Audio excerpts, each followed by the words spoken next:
नमस्कार. टेस्टी रेसिपीमध्ये आपल्या सर्वांचं पुन्हा एकदा खूप खूप स्वागत आहे. आजची रेसिपी ही दिवाळी स्पेशल आहे, ती म्हणजे शंकरपाळी. शंकरपाळी बनवताना साजूक तुपाचा वापर आपण करणार नाही. तुपाचा वापर न करता सुद्धा अतिशय खुसखुशीत आणि तोंडात टाकताच विरघळणारी शंकरपाळी तयार होते. बघू शकता, अगदी शंकरपाळीचा चुरा होतो. इतकी खुसखुशीत शंकरपाळी तयार होते.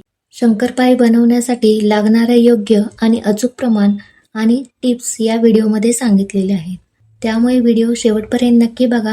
रेसिपी आवडल्यास लाईक करा, शेअर करा आणि नवीन असाल तर चॅनेलला सबस्क्राईब करा. चला तर मग व्हिडिओला सुरुवात करूया.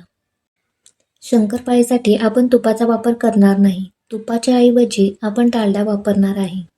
इथे मी 2 वाटी डालडा घेतलेला आहे.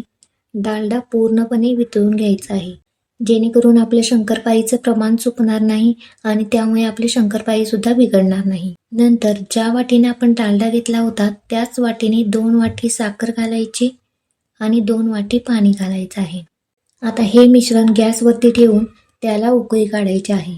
मध्ये मात्र 1-2दा चमच्याच्या साहाय्याने हलवून घ्यायचं आहे. नंतर हे मिश्रण पूर्णपणे थंड करून घ्यायचं आहे. थंड होण्यासाठी मिश्रण फ्रीजमध्ये ठेवायचं नाही. त्याऐवजी तुम्ही फॅनच्या हवेला सुद्धा मिश्रण थंड करून घेऊ शकता. मिश्रण पूर्णपणे थंड झालेलं आहे. आता यामध्ये अगदी चिमूटभर मीठ घालायचं आहे. कोणत्याही गोडाच्या पदार्थात चिमूटभर मीठ घातल्याने त्याची चव आणखीनच वाढते, म्हणून यामध्ये चिमूटभर मीठ घालू. नंतर यामध्ये वेलची पूड घातली. आता यामध्ये बसल तितकाच मैदा घालायचा आहे. सुरुवातीला मी 3 वाट्या मैदा घातलेला आहे. मिश्रण सुरुवातीला चमच्याच्या साहाय्याने हलवून घेऊ. पुन्हा एकदा मैदा घालून मिक्स करून घेऊयात. अजून यामध्ये मैदा लागेल. आणखीन मैदा घालून आता हाताच्या साहाय्याने याचा गोळा तयार करून घ्यायचा आहे. आपण ज्याप्रमाणे चपातीसाठी कणिक मळतो त्या पद्धतीने पीठ मळून घ्यायचं आहे. पीठ जास्त घट्ट किंवा जास्त सैल मळायचं नाही. पीठ मळून झाल्यानंतर झाकण लावून 20 ते 30 मिनिटं पीठ भिजू द्यायचं आहे.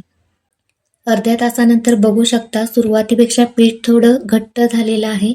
आता या पिठाचा मोठा गोळा करून घ्यायचा.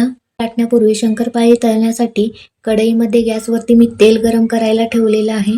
नंतर गोळा घेऊन पीठ न लावता लाटून घ्यायचं आहे. व्हिडिओमध्ये दाखवल्याप्रमाणे याची घडी घालून घ्यायची आहे. यामुळे शंकरपाळीला लेयर्स चांगल्या पडतात. आता पुन्हा एकदा लाटून घ्यायचं आहे. लाटताना चपातीसारखे पूर्णपणे पातळ लाटायचं नाही, थोडंसं जाड लाटायचं आहे. लाटून झाल्यानंतर शंकरपाळी एकसारख्या दिसण्यासाठी मी याच्या कडा कापून घेतलेल्या आहेत. नंतर तुम्हाला ज्या लहान मोठ्या आकारात शंकरपाळ्या पाहिजेत त्या आकारात तुम्ही कापून घेऊ शकता. बघू शकता, या पद्धतीने या आकाराची शंकरपाळी असली पाहिजे. शंकरपाळ्या कापून तयार झालेल्या आहेत. तेल सुद्धा गरम झालेलं आहे. आता शंकरपाळ्या झाऱ्यावरती घेऊन तेलात सोडायच्या. सुरुवातीला 10 ते 15 सेकंद शंकरपाळ्या हलवायच्या नाहीत. त्या थोड्याशा सेट होऊन द्यायच्या आहेत. त्यामुळे तेलात शंकरपाळ्या विरघळणार किंवा पसरणार नाहीत. नंतर शंकरपाळ्या हलवून घ्यायच्या. 1 मिनिट सुरुवातीला मध्यम आचेवरती शंकरपाळ्या तळून घ्यायच्या आणि नंतर मंद आचेवरती तळायच्या आहेत. गॅस अजिबात मोठा करायचा नाही, नाहीतर शंकरपाळ्या आतून कच्च्या राहतील.